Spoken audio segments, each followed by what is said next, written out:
പുഴയിൽ വീണാൽ സമീപത്ത് ആളില്ലെങ്കിൽ ജിന്നായ എന്ന സംഘത്തിലധികം ഭാവനകളിലും സങ്കല്പങ്ങളും കെട്ടിവെത്തുന്ന വിജ്ഞാന തൽപരത ഇല്ലാത്ത ചോദ്യങ്ങൾക്ക് പ്രബോധന വേദി ഉത്തരം പറയാതിരിക്കുന്നതിനേക്കാൾ ആ പ്രവണത അവഗണിക്കുന്നതല്ലേ കൂടുതൽ ഉത്തമമായത്?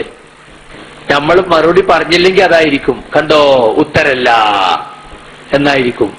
പിന്നെ അത് ശിർക്കാണെന്ന് പറഞ്ഞാലോ, എന്റെ ശബ്ദം കേൾക്കുന്ന പരിധിയിലുള്ള ഒരു ജിന്ന് ഇവിടെ ഉണ്ടെങ്കിൽ ആ ജിന്നിന്റെ കൈ പിടിക്കട്ടെ എന്നേ ഞാൻ ഉദ്ദേശിച്ചിട്ടുള്ളൂ. എന്റെ മനസ്സിൽ പ്രാർത്ഥന ഇല്ല.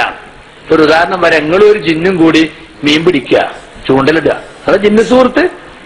അങ്ങനെ വർത്താനം പറഞ്ഞേക്ക് ഒരു മീൻ കൊത്തി വലിച്ചു, നിങ്ങളെ ഗൾപ്പിളും പോണു, എടാ ഒന്ന് പിടിക്കടാ ജിന്നേന്ന് പറഞ്ഞു. അത് ചെറുക്ക അതുപോലത്തെ ഒരു സംഗതിയാണ് ആ പറഞ്ഞത്. അത് ചിർക്കാണോ? എന്താണ്? ഒരാള് ഒരാള് എന്റെ ജിന്ന് സുഹൃത്തുമായിരുന്നു മീൻ പിടിക്കുകയാണ്. ഇത് നമ്മുടെ നാട്ടിലെ നാടൻ ഖുറാഫികളുണ്ടാവും, നിങ്ങൾ കേട്ടിട്ടുണ്ടോ? അങ്ങനെ ഇസ്മിന്റെ പണിക്കാരുണ്ടാവും, ഞാൻ പോവാണ് ജിന്ന് സുഹൃത്തായിട്ട് മീൻ പിടിക്കാൻ പോവാണെന്ന് പറഞ്ഞിട്ട് നിങ്ങൾ കണ്ടിട്ടുണ്ടോ? നമ്മൾ ആരും കണ്ടിട്ടില്ല. ഒരു സലഫുസാലിഹും, ഇവരൊക്കെ സലഫികളാന്നാണല്ലോ പറയുന്നത്, ഒരു സലഫുസാലിഹും ജിന്ന് സുഹൃത്തിനെ കൊണ്ട് മീൻ പിടിക്കാൻ പോയി നമ്മൾ കണ്ടിട്ടില്ല. നിങ്ങൾ നാലിച്ചോ, അങ്ങനെയാണെങ്കിൽ ഹന്തക്കിന്റെ കിടങ്ങീറുക. അല്ലാഹുവിന്റെ റസൂലെ, ഹന്തക്കിന് തണുത്ത മരം കോച്ചുന്ന തണുപ്പ് വിശപ്പ് സഹിക്കാൻ കഴിഞ്ഞില്ല, വയറ്റത്ത് കല്ല് വെച്ച് കെട്ടിയിരിക്കുകയാണ്. നബിയും സഹാബത്തും കൂടെ ഹന്തക്കിലേക്ക് പോവാൻ. എന്നിട്ടോ اللهم لولا الله ما اهتدينا ولا تصدقنا ولا صلينا فأنزلا سكينة علينا وثبت الأقدام إلا قينا. പാട്ടുപാടിയിട്ട് ഹന്തക്കിന്റെ കിടങ്ങ് കയറുകയാണ്. ഇല്ലടാ, ജിന്ന് സുഹൃത്ത് അവിടെ ഉണ്ടോ നോക്ക്. ഉണ്ടോ ജിന്ന് സുഹൃത്ത്? ഉണ്ടായോ? ഹന്തക്കിന്റെ കിടങ്ങീറ ജിന്ന് സുഹൃത്ത് ഉണ്ടായോ? ഇല്ല.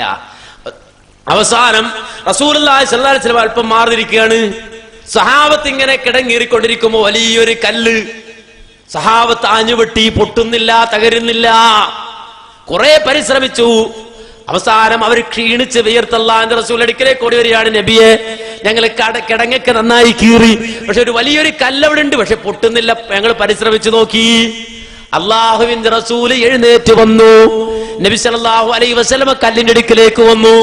എന്നിട്ട് നന്നായി ഒന്ന് നോക്കി. എന്നിട്ട് റസൂലുള്ളാഹി സ്വല്ലല്ലാഹു അലൈഹി വസല്ലം പറയാണ്, ആ പിക്കാസ് ഇങ്ങെടുക്ക്, ആയുധം ഇങ്ങെടുക്ക്.